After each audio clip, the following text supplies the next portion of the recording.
Okay, magandang araw Pilipinas. Sa araw pong ito, pag-uusapan po natin ito pong si Sara Duterte na kung saan may order ang COA na ibalik ni Sara Duterte yung mga pera ng taong bayan na nilagay lang niya o kinuha niya o kinabig niya o ninakaw niya sa pera ng taong bayan. Ngayon, hindi ko maintindihan itong si Sara Duterte kung bakit ayaw niyang ibigay. Ang tanong ko sa iyo, Madam Vice President, sa'yo ba yung pera na yan para hindi mo ibalik? Sa'yo ba yung pera na yan? Ang kapal talaga ng pagmumukha mo. Ang tigas ng pagmumukha mo. Sa'yo ba yung pera na yan, Madam Vice President? Tanong ko lang sa'yo.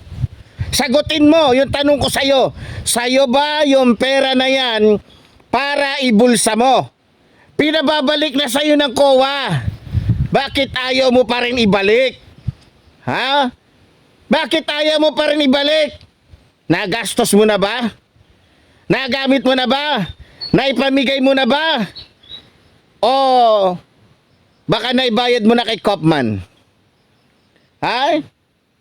Ibalik mo yung pera ng taong bayan. Hindi sa'yo yan, Vice President Sara Duterte. Wala kang karapatan para kunin yung pera na yan. Para ibulsa yung pera na yan.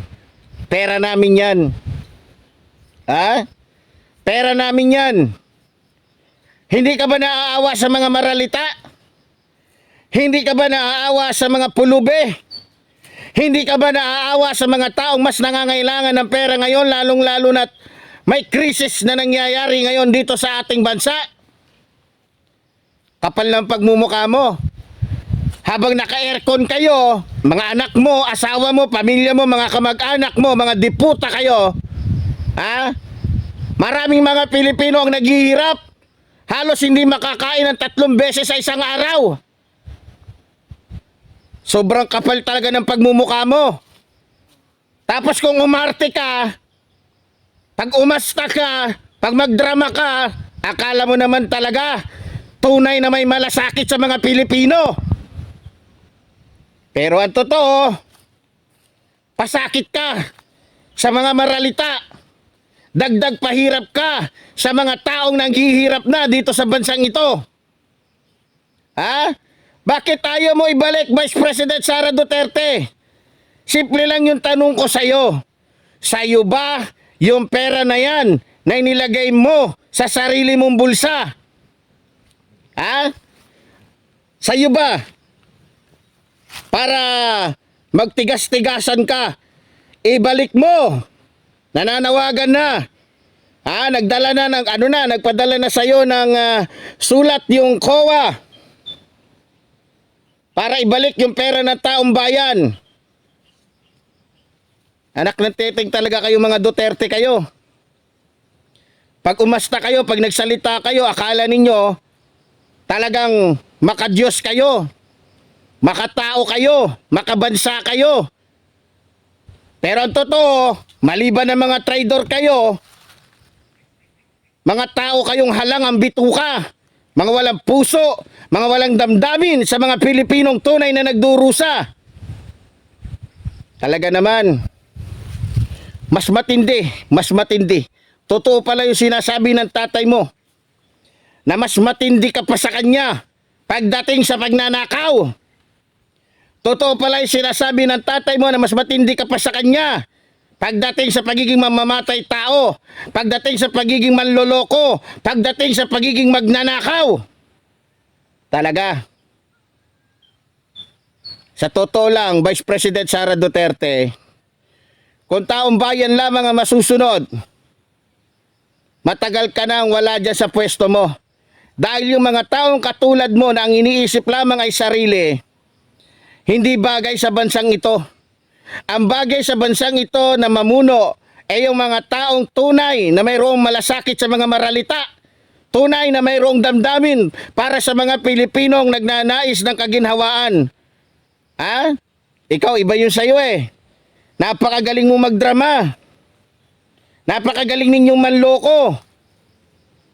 Walang pinagkaiba yung mga pagmumukha ninyo sa pagmumukha ng tatay mo. Na magaling lang talaga magsalita. Puhunan na ninyo yan, yung pagiging manloloko. Pero ganun pa man, naniniwala naman ako, dahil nga sa ikaw ay talagang mai-impeach na. Talagang ang ikaw ay matatanggal na, mawawala na sa pagiging vice president ng bansang ito. Naniniwala ako na lahat ng mga ninakaw mo, lahat ng mga binulsa mo, ay babawiin ng gobyerno yan. Lalong-lalo na't uupo na't magsasalita itong si dating Senador Antonio Trillanes. At maging itong si Ombudsman Boying Rimulya. Naniniwala ako na lahat ng ninakaw mo, babalik at babalik sa taong bayan yan. Dahil sinisikap ni Pangulong Ferdinand Marcos Jr., sinisikap ng gobyernong ito, na lahat ng mga ninakaw ninyong mga Duterte ay babalik sa mga maralita. Talagang napakahudas ninyong magkakapatid. Napakawalang yan ninyong mga Duterte. Wala kayong mga puso. Pero pag nagsalita kayo, grabe. Kung magsalita kayo talagang telenovela. Akala talaga ng mga Pilipino may damdamin kayo para sa kanila. Pero mas may damdamin pa kayo sa mga Chino na nagbibigay pasakit, na nanakop sa bansang ito. Yan ang katotohanan. Tama ba yung sinasabi ko, Vice President Sara Duterte? Malapit na yung panahon mo. Malapit na yung araw mo. Matatanggal ka na at hindi ka na magkakaroon pa ng kahit anong posisyon dito sa bansang ito. Dahil walang karapatan yung mga taong katulad mo na magkaroon ng posisyon dahil isa kang magnanakaw. Magnanakaw. Yan ang tawag sa inyo. Dahil talagang magnanakaw kayo. Mga walang modo. Mga drug lords.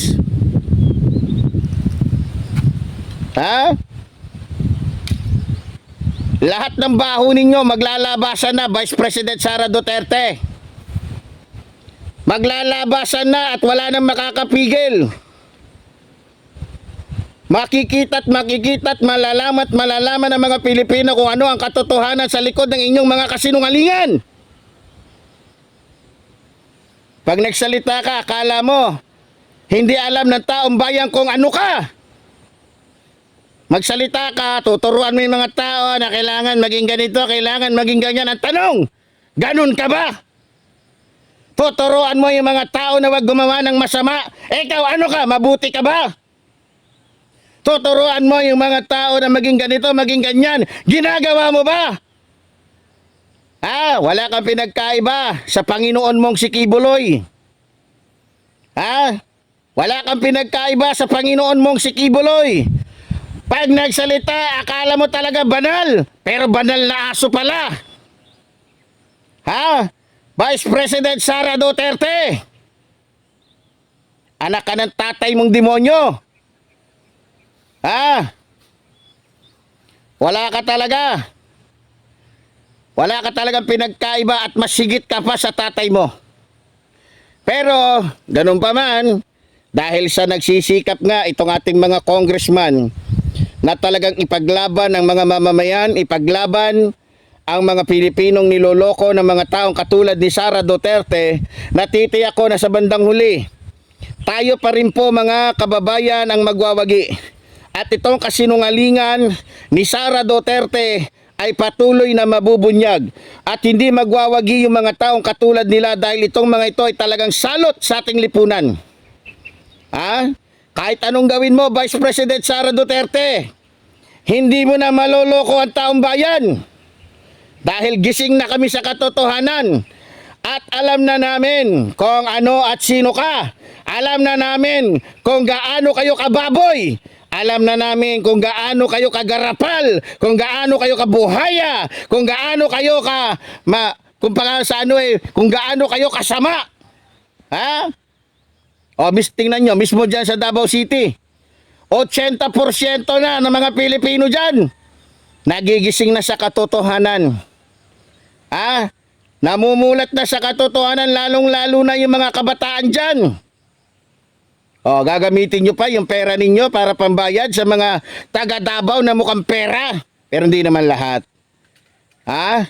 Yung ilan lang dyan na kung saan ay nakikinabang sa pera na ninakaw ninyo.